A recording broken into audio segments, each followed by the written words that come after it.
Olá, bem-vindo ao canal 1.Banda, eu sou Paulinha Bandarra e está começando mais um Causos de Macumba.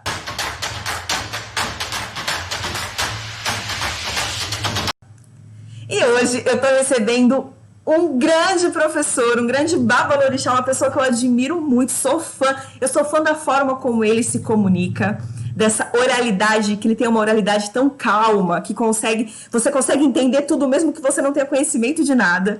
Ele é Márcio de Jagum, advogado, professor, babalorixá do Ilê Axé, Aiê Obaluaê, desde 2002, candomblecista e autor de vários livros. Vem cá comigo. Ori, a cabeça como divindade, que é esse que eu coloquei aqui, que é um favor para o mundo vocês terem esse livro.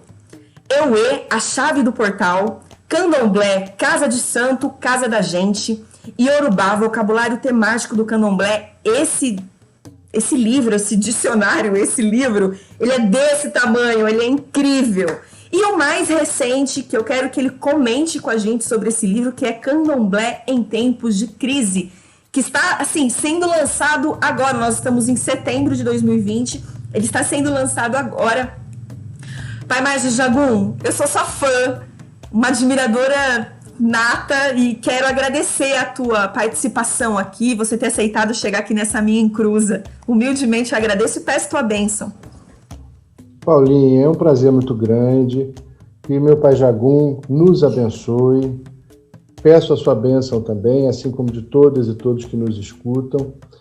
Chegar numa encruzilhada é sempre um prazer, né? É sempre uma honra, é sempre uma grande responsabilidade a gente olhar para 4 caminhos e decidir por onde a gente vai pisar, por onde a gente vai percorrer. Então, nessa encruzilhada, vamos caminhar juntos. Vamos sim, pai. Você lançou um livro agora que tá maravilhoso, inclusive, o livro do Ori, pessoalmente, fisicamente, ele já é incrível. Eu já acho o livro incrível, ele é diferente, né? Ele é gostoso de pegar. Para quem gosta de livro que nem eu, de cheirar livro, de ter o livro, esse livro aqui é incrível, porque ele tem uma ilustração também maravilhosa, muito didático em algumas partes. E eu sei que o Candomblé em Tempos de Crise também vem com uma ilustração bem bonita, né? Olha aí. Lindo livro, lindo, lindo, lindo. A capa ficou maravilhosa, né? A parte de trás dele, assim, é uma belezura, né? Muito remetendo ao nosso pai Obaluaê, né, pai? Todo um cuidado gráfico, né, que eles tiveram de Omolu abraçando a nossa discussão, né, o nosso debate. E como que surgiu, pai, essa ideia desse livro? Que Candomblé em Tempos de Crise, quer dizer, nós estamos vivendo uma pandemia mundial muito grave, muito séria, onde a gente vê políticos que apoiam igrejas neopentecostais, cristãs, enfim, e a gente vê o terreiro cada vez mais sendo excluído, né, desse olhar. Eu fico até curiosa para saber como que surgiu a ideia do livro. E se você puder falar também um pouquinho do que ele traz, eu sei que ele é muito interessante, então se puder dividir com a gente. Lógico, a ideia é exatamente isso, a gente conversar, a gente trocar e propor reflexões. Essa história começou, Paulinha, quando a editora me telefona. Eles me telefonaram, era um final de semana, não me lembro se um domingo à tarde, um sábado à tarde, ainda final de maio para junho. Aí eles me ligaram e disseram, olha, a gente queria muito que o senhor escrevesse alguma coisa sobre o candomblé e a pandemia.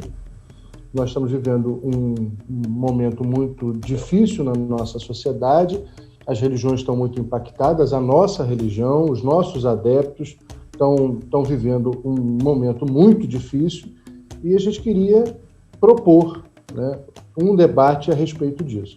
E aí eu fiquei muito assustado, né, muito impactado com essa proposta, Paulinha, porque eu já estava muito mobilizado por essa história da pandemia, agoniado por várias razões, preocupado por outras tantas, também como indivíduo, como ser humano, tentando me reinventar, tentando repensar as nossas práticas, né? Eu lidero uma comunidade e tinha que me entender enquanto religioso para poder atender as demandas da minha comunidade, né?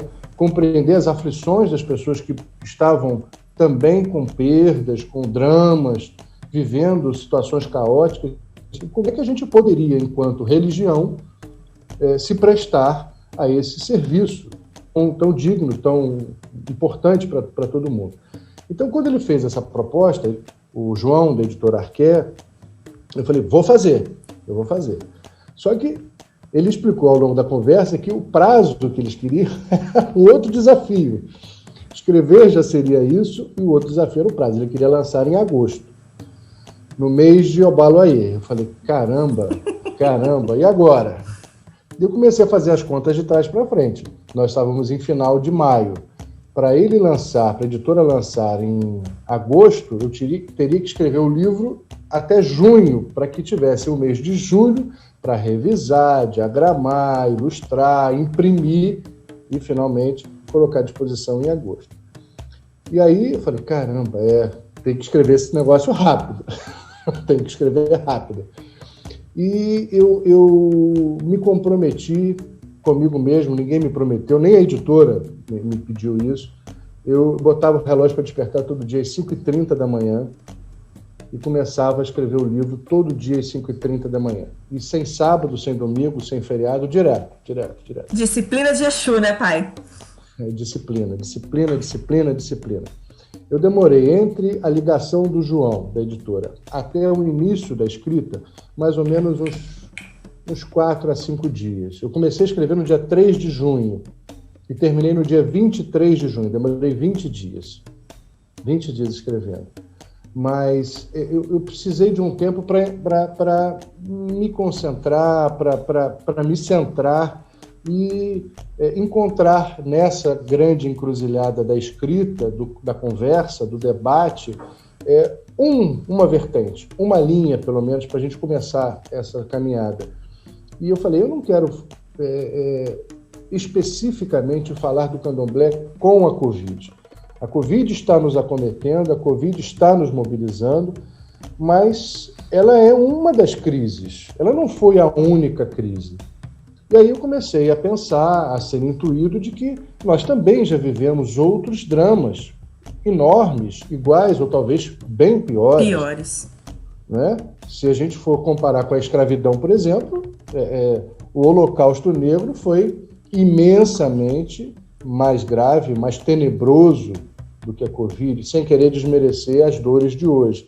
Mas a gente enfrentou, quer dizer, olha a pretensão, os nossos ancestrais enfrentaram a febre amarela, enfrentaram a gripe de 1918, vem enfrentando intolerância religiosa, vem enfrentando racismo, vem enfrentando machismo, vem enfrentando homofobia, vem enfrentando opressões de todos os níveis. Eu disse, então, eu não posso falar da crise de hoje se nós não reconhecermos as crises de ontem, e se nós não aprendermos com as crises de ontem. E para que a gente possa imaginar, propor reflexões sobre um candomblé de amanhã, a gente tem que compreender essa sincronicidade do tempo que a filosofia iorubá nos oferece. O tempo, para eles, não é linear, passado, presente e futuro. O tempo é sincrônico. O passado, o presente e o futuro coabitam, coexistem. E aí comecei a escrever. Cara, fantástico. Esse raciocínio que você fez, assim, ele é necessário, né, pai? Porque às vezes a gente vai se apegar só ao que... E é isso, eu acho que a grande dificuldade das pessoas entenderem a gente não tem que se apegar só ao agora, a gente tem que entender tudo que... Candomblé, terreiro, né? É resistência também, né?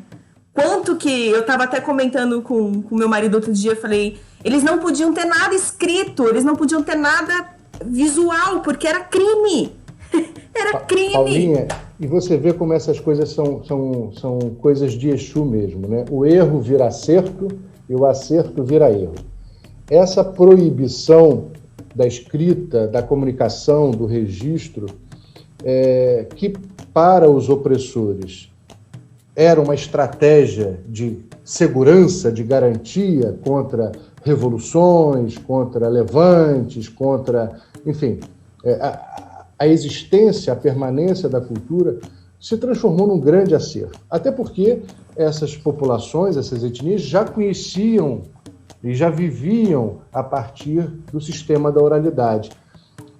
Note, Paulo, que quando a gente viveu recentemente o incêndio do Museu Nacional aqui no Rio de Janeiro, todos nós sentimos uma legítima dor pela perda de todo aquele acervo maravilhoso, de parte da nossa história.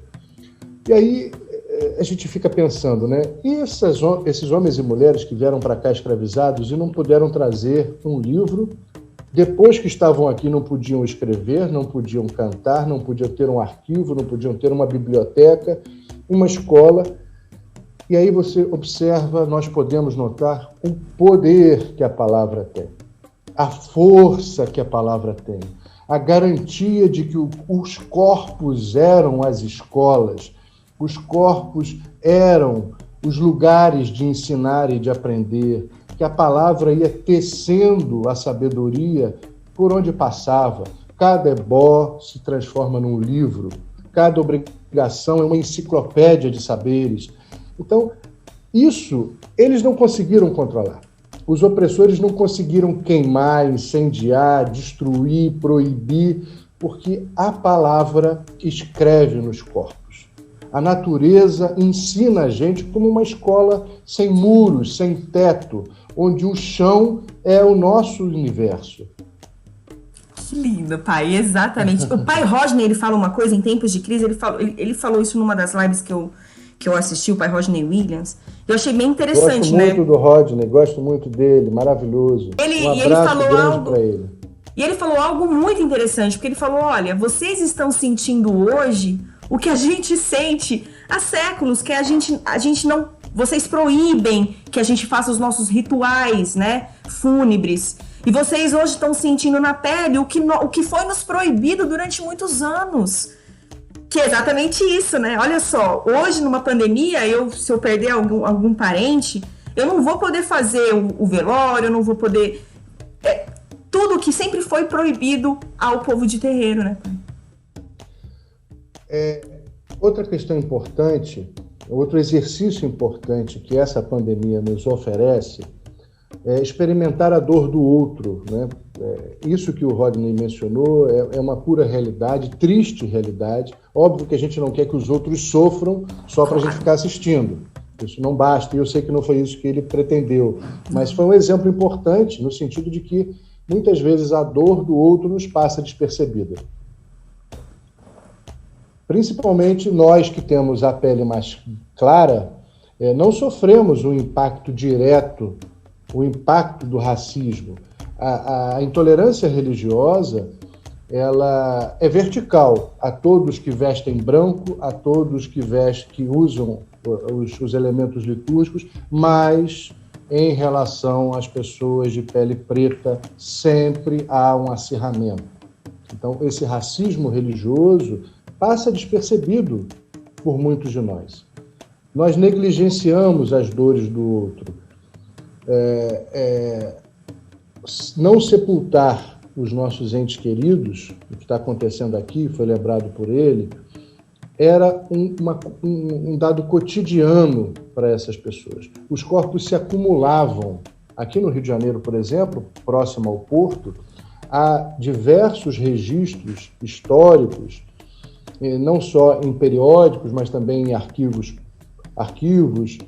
registros policiais, registros de reclamações às autoridades, de que o mau cheiro pela podridão dos corpos que se acumulavam até que fossem enterrados em valas comuns.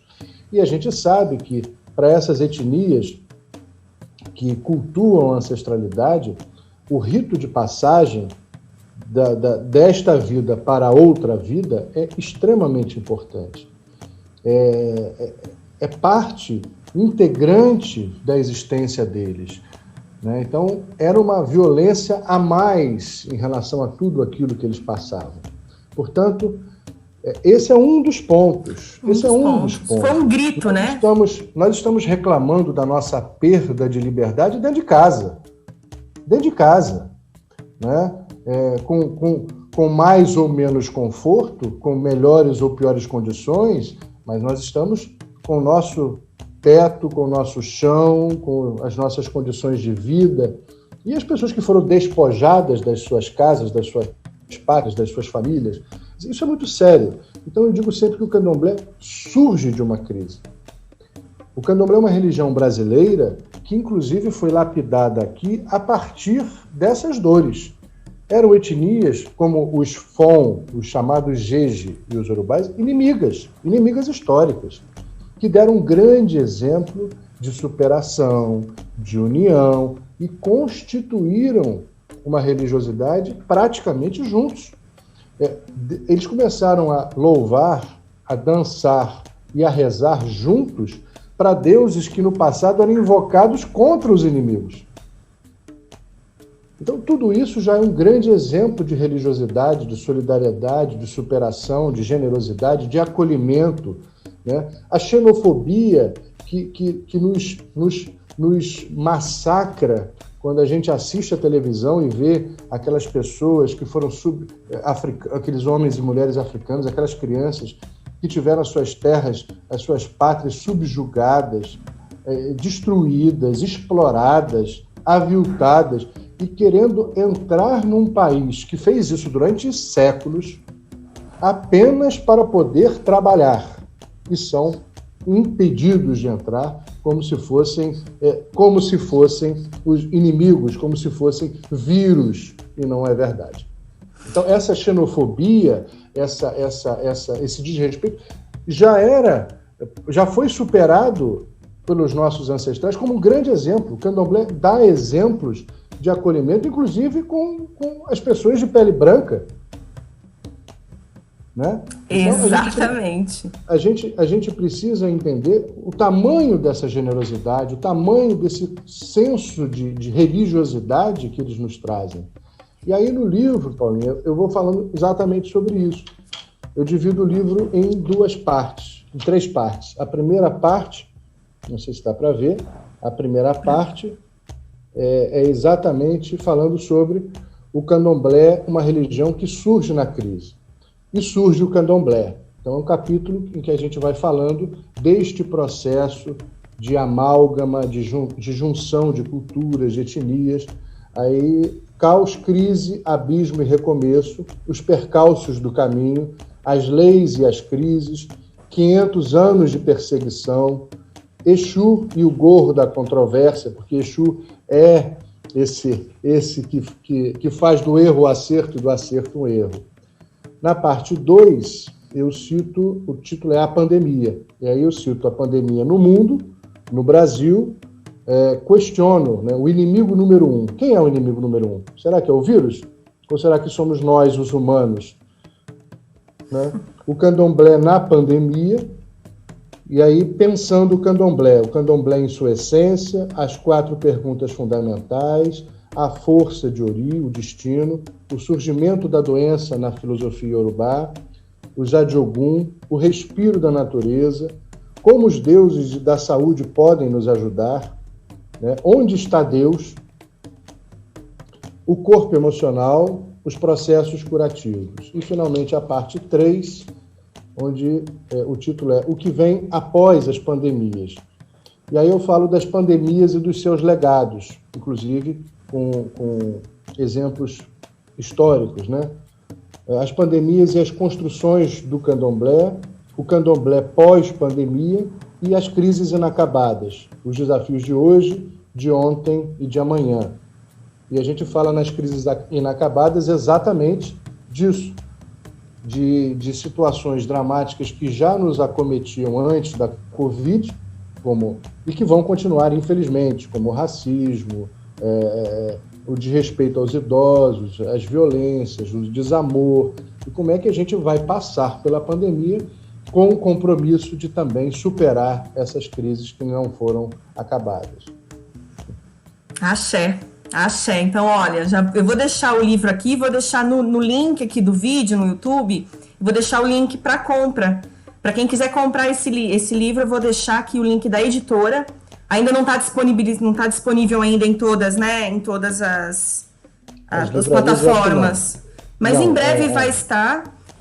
Mas eu vou, de qualquer forma, no dia que eu subir esse vídeo, eu vou deixar todos os links aqui, viu, pai? Para as pessoas poderem ter acesso, porque olha o que é história, o que é valioso, o que é a gente ter o olhar, principalmente nós de terreiro. A gente precisa ter esse olhar cada vez mais aguçado, né? A gente não pode ficar se conformando. Bom, falamos desse livro incrível, falamos de temas importantíssimos. E você disse há pouco sobre os nossos corpos, né? Os corpos vivos que a gente habita. E esse aqui é o quadro Causos de Macumba. Então eu queria escutar de você, pai, escutar seus causos, né? Como você chega, né, no candomblé, quais foram os momentos mais emocionantes ou engraçados, enfim, de dificuldades. A gente sabe que a gente passa por diversos momentos dentro de um terreiro, né? Enfim, fica à vontade aqui, eu quero escutar tuas vivências. Paulinha tem muitos causos, Eu me lembro de alguns, né? O candomblé é um lugar em que a gente se emociona demais, né? A gente chora e a gente ri, a gente sofre profundamente e a gente tem alegrias inesquecíveis.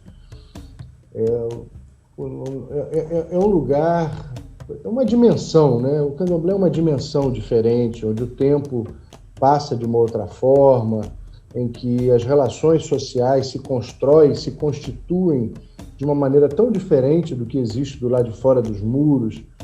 O candomblé é um lugar muito especial, Então, a gente aprende nessa escola, né, que é o candomblé, numa modalidade muito diferente. Nós não somos colocados em salas cronologicamente organizadas, né? Aqui 5 anos, aqui 8 anos, aqui 10 anos. Os adultos vão aprendendo com as crianças vão aprendendo com os adultos, crianças e adultos aprendem juntos com os animais, com as plantas. Eu me lembro de muitos causos, uns engraçados, uns emocionantes. Eu me lembro uma vez da minha netinha Maê, filha da Equed Elaine e do Ebon Renato, lá de casa. Maê tinha uns 3 ou 4 anos, por exemplo, e todo dia, à noite, a gente saía para levar o meu cachorro à noite para fazer as necessidades na rua, e lá em Pedra de Guaratiba, que é um lugar muito tranquilo ainda, a gente fazia essa caminhada, ia sempre um grupo. Nesse dia, a Maê que nos chamou. Aí fui eu, a Maê, o Luke, o meu cachorro, e mais algumas pessoas, a gente está caminhando, de repente ela para diante do bambuzal. Fala, vô, esse aqui é o bambuzal de Mamãe Iansã. Eu falei, é isso mesmo. Aí eu disse, pois é, você sabe como é que se fala bambu em Yorubá? Ele disse, não, isso é oparum. O bambu é uma árvore, é uma planta de Iansã, que é muito instrutiva para a gente. O bambu ensina para a gente a ter paciência, a gente a ter calma, a entender que a gente tem que se curvar diante do vento, deixar a tempestade passar. Ela diz assim, agora eu entendi porque o senhor disse para minha mãe tomar banho de bambu. Eu falei, por quê? Porque ela disse que eu estou muito nervosa, que eu estou muito agitada, ela tem que tomar um banho para ficar mais calminha comigo mesmo. E aí já emendou aquela de criança, vambora, vô, que o Luke está fazendo xixi no oparum de Mamãe Iansã. E assim a gente vai vendo e a gente vai percebendo como é que as crianças também associam e aprendem com a natureza. Eu me lembro também um outro caso muito engraçado, um menino que frequentava lá em casa, ele se apresentava como Léo Pretinho. O Léo, ele era egresso de uma instituição dessas de menores, né? E não tinha família, estava querendo se agregar, se sentir acolhido, ser criança, embora já tivesse seus 18 anos. E um dia ele pediu para eu jogar para ele. Eu falei, tá bom. Aí eu joguei, foram prescritos alguns ebós e tal. E quando a gente fez os ebós, a gente estava cantando a reza, Sara Iê Ebó Kunã, Sara Iê Ebó Kunã. Bom, ele muito atento, fizemos tudo, depois a gente foi almoçar.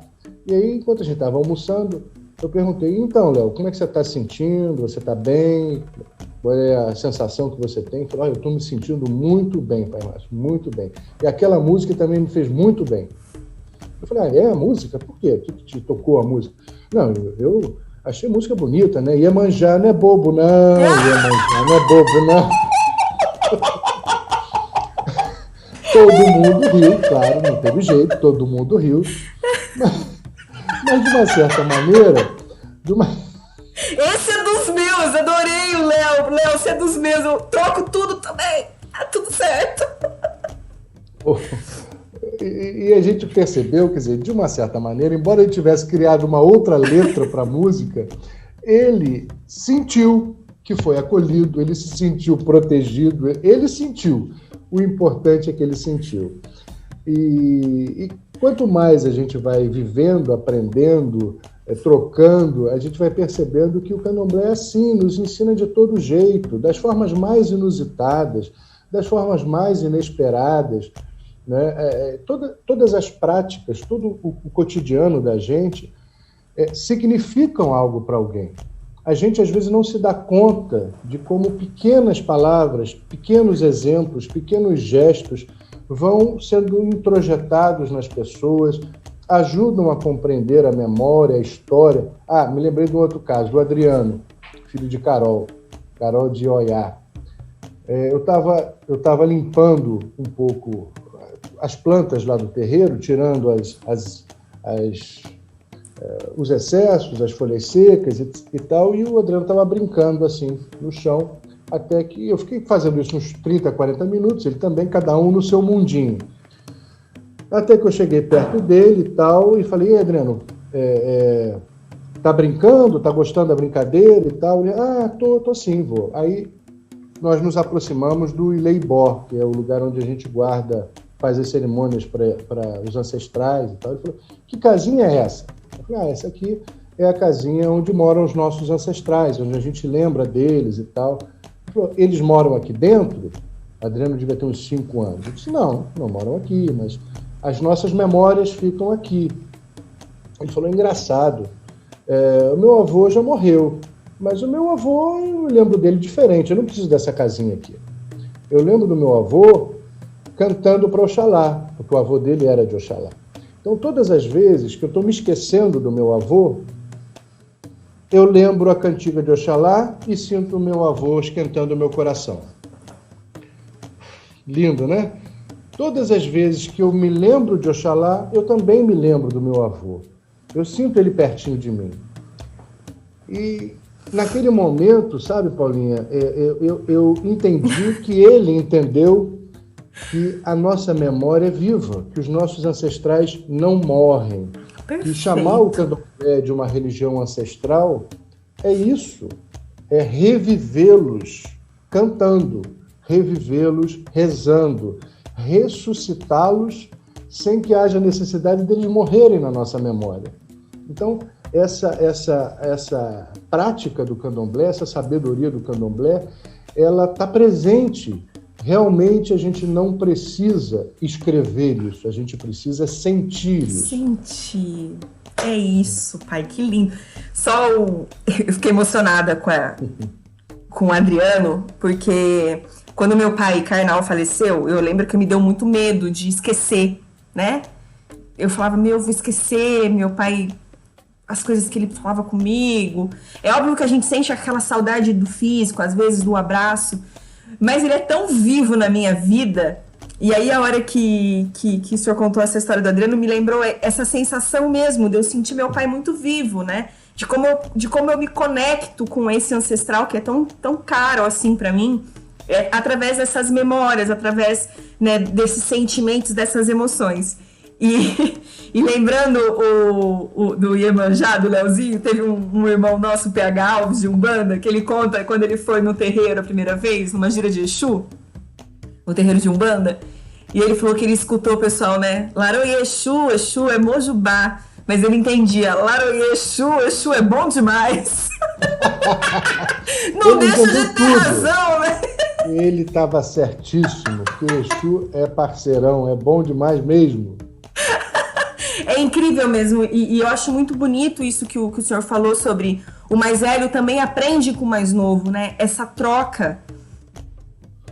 Pois é, aprende muito, eu aprendo muito com as crianças, aprendo muito com os idosos, aprendo muito com os jovens, aprendo muito com a natureza, aprendo muito com os meus erros, aprendo muito, tento aprender. E só para a gente terminar, eu me lembro agora do Vinícius. Vinícius tinha uns 10 anos, mais ou menos. Vinícius nasceu prematuro, com 6 meses, e logo no início foi uma preocupação enorme para a mãe dele, se Vinícius ia sobreviver, se não ia. Foi uma apreensão de toda a comunidade, de toda a família.